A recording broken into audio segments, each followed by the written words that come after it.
지금 시장은 약간 칼날위를 걷는 느낌입니다. 시장 지수 좋다고 착각하시면 안 돼요. 오히려 좀 더 조심스러울 필요가 있어. 그리고 이제 뭐 2차 전지 쪽도 뭐 좀 가볍게 수다를 떨어보자면,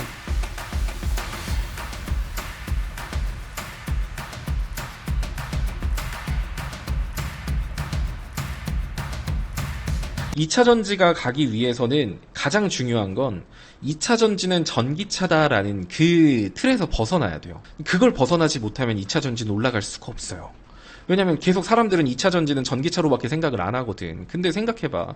제가 일전에 분석글도 남겨드렸지만 그 배터리라는 게 전기차에만 들어가는 게 아니에요. 전기차에 들어가는 게 그 배터리 단가가 높으니까 전기차가 늘어나면 늘어날수록 2차 전지 애들도 돈 많이 벌겠지 뭐 요런 거지만, 실질적으로 배터리 같은 경우는 이제 로봇이라던가 UAM, 또 스마트 글라스, 뭐 이런 차세대 하드웨어 기기들 등등등 다양한 분야에서 활용이 될 거예요.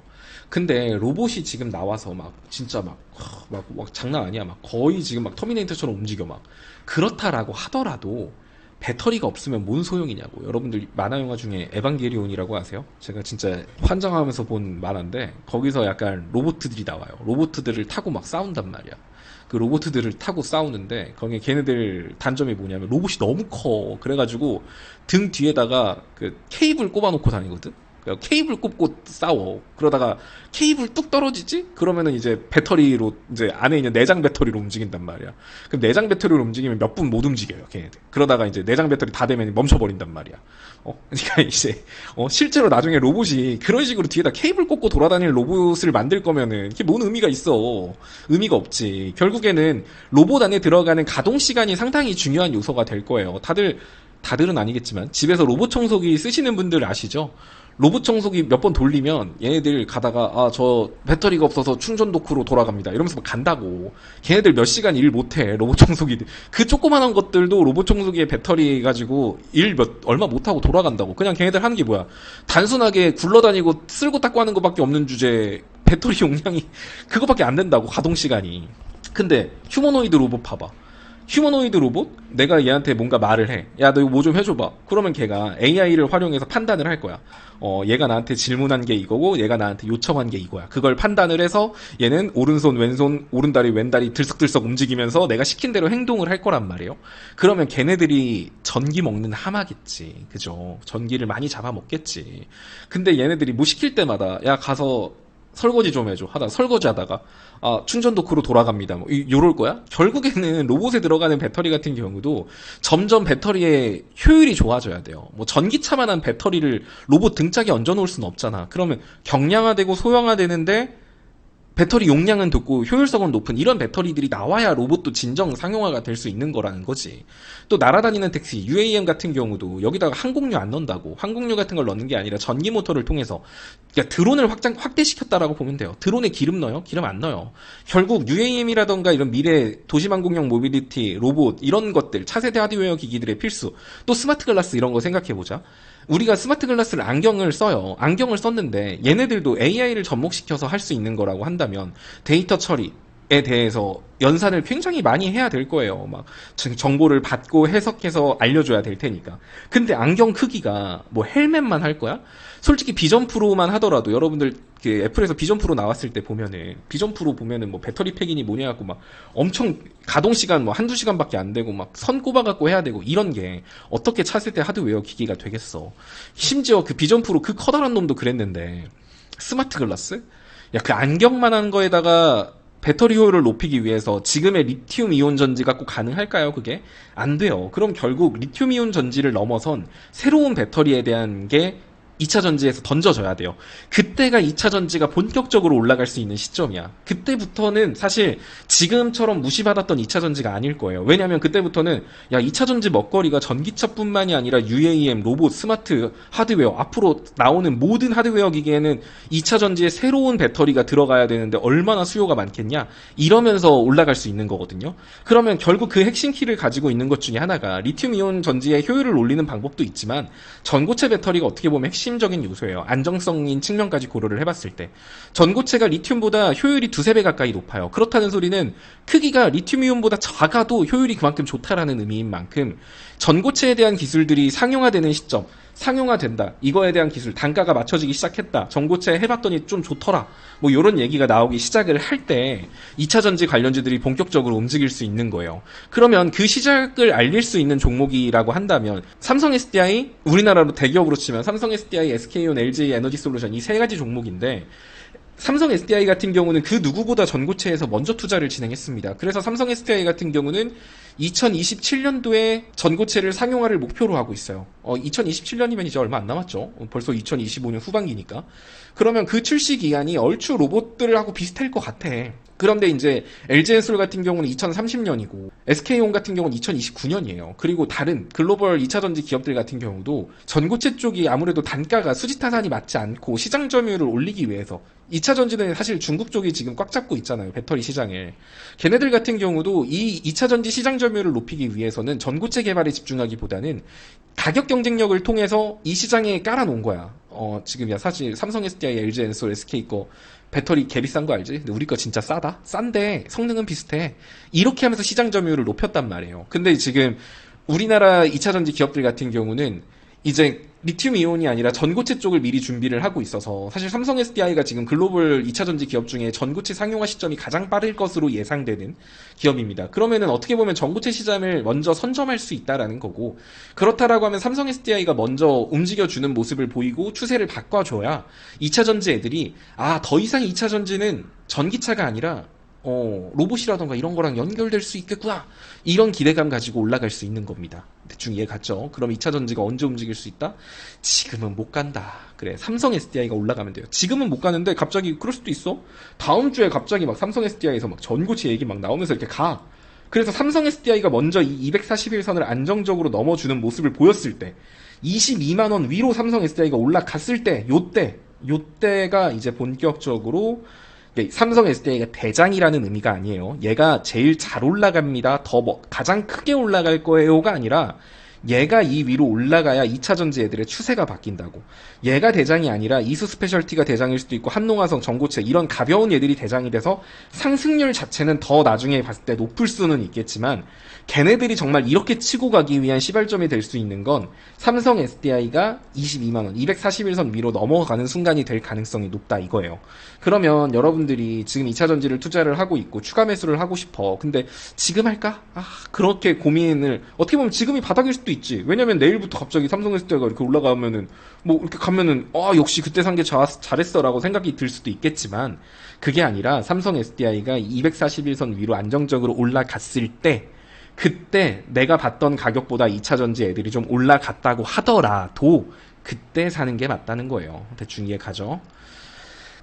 그리고 카카오 같은 경우도 사실 공식 종목으로 좀 하고 싶기는 한데 이 카카오에 대한 얘기도 조금 간단하게 말을 해보자면 지금 카카오가 오픈 AI랑 협력해서 뭐 하고 있다라고 하잖아요. 그래서 뭐 카카오톡을 뭐 인스타처럼 뭐 쇼폼으로 가네 마네 막 이런 얘기 하면서 사람들이 야 카카오 쇼폼 할 거면 뭐하러 카카오 하냐? 인스타하고 스레드하고 뭐 그런 페이스북 이런 거 하면 되지. 뭐 카카오가 쓸데기 없는 짓 하고 자빠졌네 막 이러면서 사람들이 실망감이 생기고 있는데 사실 저는 그렇게 보거든요. 오픈 AI의 가장 큰 단점이 뭘까?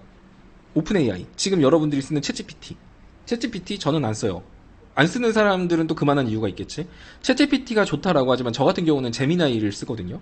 자 어쨌든 자 오픈 AI의 가장 큰 단점 그 챗GPT AI의 선두주자임에도 불구하고 얘네들의 단점이라고 뽑히는 게 뭐냐면 얘네들은 소프트웨어 많이 써. 그게 문제야. 그러니까 예를 들어 지금 보시면 안드로이드 폰 같은 경우에 제미나이가 들어가죠. 안드로이드가 운영체제가 구글이기 때문에. 그럼 구글이기 때문에 구글 자체적으로 만든 AI인 제미나이를 그 스마트폰에 접근하기 쉽게 만들어놨어요. 예를 들어 옆에 버튼만 눌러도 바로 켜질 수 있다든지. 이제 나중에 가면 안드로이드에 호환되게 제미나이가 바뀌겠죠. 그래서 내가 스마트폰을 쓰는 사람은 자연스럽게 제미나이를 쓰는 게 편하게. 굳이 챗GPT 어플 안 들어가고 막 이렇게 안 해도 되게. 그리고 컴퓨터 같은 경우도 윈도우에서 지금 윈도우를 사람들이 많이 쓰니까 윈도우 안에서도 지금 마이크로소프트 같은 경우도 자체 AI를 만들었지만 문제는 컴퓨터를 키면 그냥 챗GPT, 제미나이 윈도우 웹사이트 들어가서 하면 되는 게 똑같기 때문에 아무래도 그 마이크로소프트의 AI 소프트웨어는 좀 자리를 잡고 있지 못하죠. 근데 제미나이 같은 경우는 확확 점유율을 늘려가고 있거든요. 그 이유가 연결될 수 있는 뭔가가 있기 때문이야. 근데 오픈 AI는 그게 없어. 그러면 지금 일론 머스크 같은 경우도 자기 자체 AI 만들고 있죠. XAI인가? 뭐 그런 거 있잖아. 그런 거 만드는데 일론 머스크가 그러면은 이 일론 머스크의 AI는 어디에 활용될 수 있을까? 단순히 테슬라 자동차에도 활용될 수 있겠죠. 그러니까 이 AI를 사람들한테 공급해 줄 수 있는 뭔가가 있다는 거야. 그러니까 이미 시장 점유율을 가지고 있는 거에서 AI를 얻는 거지. 그러니까 나는 테슬라 타는 사람들 늘어나고 있으니까 테슬라 안에다 AI를 입혀버리고, 그리고 테슬라가 뭐 했어요? 트위터 인수했죠. X. 트위터도 기존 고객층들이 많아요. 사용자들이 이미 많아. 근데 여기에 AI를 입히는 거야. 그러면 트위터를 쓰는 사람들이 자연스럽게 그 일론 머스크 테슬라에서 만든 거기서 만든 AI를 활용을 하겠지. 그러니까 이런 식으로 시장 점유율이 높은 곳에 얹을 수 있어. 지금 나오는 것들은. 근데 애플 같은 경우도 지금 답답한 게 뭐냐면 그런 거야. 그렇다고 애플이 구글한테 가가지고 야, 우리 핸드폰에 제미나이 좀 넣어줄래? 좀 그렇잖아, 그지? 안드로이드랑 애플 iOS랑 그 쌍벽인데 가서 제미나이 못해. 그러면은 오픈 AI, 그러니까 AI, 그러니까 자체적으로 사실 애플 같은 경우는 소프트웨어의 강자기 때문에 그들이 원하는 건 본인들만의 생태계를 구축해서 사람들을 꽉 묶어 놓는 거거든요. 애플이 강세를 보였던 가장 큰 건 아이폰이 예뻐서가 아니야. 물론 예뻐서도 있어요. 근데 예뻐서뿐만이 아니라 애플을 한번 쓴 사람이 애플 생태계에 빠져 들어갔을 때 빠져나올 수 없게끔 소프트웨어를 그렇게 클라우드 서비스를 구성해 놨기 때문이거든요. 그러니까 애플 입장에서도 자체 AI에 대한 필요성이 무조건 있긴 있어요. 근데 만약에 다른 걸 들어오는 순간 자기들만의 자체 생태계가 깨져야 되거든. 그래서 애플 쪽도 그거에 대한 고민을 상당히 하면서 AI를 제대로 놓지 못하는 거야. 근데 오픈 AI 같은 경우도 그러면 뭔가 어딘가에 이제 앞으로 AI 시장이 확장해 나갈수록 구글에서 나오는 모든 스마트폰엔 제미나이가 다 들어갈 거야. 그러면 사람들이 오픈 AI를 쓰는 사람은 어플을 깔아가지고 핸드폰에다 써야 된단 말이야. 너무 귀찮잖아. 그러다 보면 점점 제미나이의 수준도 따라 올라가고 오픈 AI 수준도 따라 올라갔을 때 둘의 성능이 비슷하다라고 하면 사람들은 편한 거 써요. 내가 익숙한 거에서 연동될 수 있는 거. 그러면 이제 왜 카카오에서부터 얘기가 여기까지 왔냐면 결국 그리고 메타 같은 경우도 AI 만들고 있죠. 메타가 지금 하고 있는 거 자체 걔네는 인스타도 있고 스레드도 있고 막 자기들 거 많잖아. 그러니까 거기 기존의 시장 점유율을 가지고 있는 거에 AI를 입힐 수 있는 건데 오픈 AI는 그게 없다고. 챗GPT는 그게 가장 큰 단점이야. 챗GPT에. 그러면 얘네들 같은 경우도 파이법을 찾아야겠죠. 그럼 뭘까? 자리를 잡은 SNS를 랑 협업하는 거예요. 그래서 카카오 같은 경우도 자체 AI 만들겠습니다 하다가 아씨 안 되겠다. 야 솔직히 우리가 지금 만들어갖고 뭐 구글이나 뭐 대기업들이 이해했냐? 그러면 카카오랑 오픈 AI랑 합치면 되잖아. 그러면 우리나라 사람들 카카오톡 거의 다 쓰죠.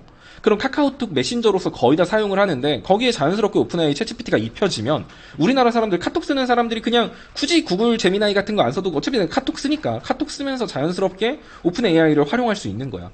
그런 관점에서 오픈 AI랑 카톡의 협업 관계가 중요한 거고 카톡 입장에서는 그래서 단순히 메신저로서의 역할만 하면 안 돼. 메신저로만 역할을 하는 거는 한계치가 분명히 존재를 하고 그럼 여기서 더 나아가려면 틱톡이라던가 인스타라던가 페이스북과 같은 그런 쇼폼 만들 수 있는 컨텐츠라던가 이런 SNS로의 역할로 메신저의 역할에서 SNS로의 전환이 필요한 거예요. 그런 관점에서 저는 카카오가 이번에 사람들이 야 이런 걸 왜 쓸데없이 이런 걸 왜 만드냐? 라고 사람들은 그렇게 생각하겠지만 제가 생각하기에 카카오가 바라고 있는 방향성은 카카오가 메신저 프로그램이 아닌 이제 페이스북이나 이런 SNS로서 자리를 잡고 오픈 AI와 협력을 한다라고 하면 오픈 AI 쓰는 사람들이 자연스럽게 다른 나라 사람들도 카카오를 쓸 수도 있겠지. 카카오만 쓰면 거기 안에 자연스럽게 오픈 AI 챗GPT가 들어가 있을 거고 거기도 똑같이 뭐 틱톡이나 뭐 페이스북 뭐 이런 것처럼 쇼폼 볼 수 있고 내가 쓰던 거 일상 SNS 공유할 수 있으니까. 그래서 카카오톡 같은 경우도 그러면 내가 AI 소프트웨어는 포기하는 대신에 우리가 지금 한국에서 점유율을 가장 많이 잡고 있고 그 강세를 막 자리 잡은 내가 뭔가를 해볼게. 약간 요런 느낌으로 가고 있다라고 저는 보여지거든요. 그래서 그런 관점에서 보면 저는 사실 카카오의 주가 상승이 여기서 끝날 거라고 보여지진 않아요. 본격적으로 오픈 AI랑 협력 단계가 들어가고 이런 식으로 제가 말한 가이드대로 조금씩 시장 점유율을 높여간다라고 했을 때 카카오 같은 경우도 솔직히 전 9만 원까지 또 이것도 가지. 이것도 그냥 충분히 갈 수 있는 자리라고 봐요. 카카오도 9만 원 정도까지는 갈 수 있는 자리여서 그럼 뭐 이런 얘기 들으면 뭐 카카오 사야겠다 또 이러겠지? 근데 이거는 제가 말하지만 큰 흐름에서의 얘기예요.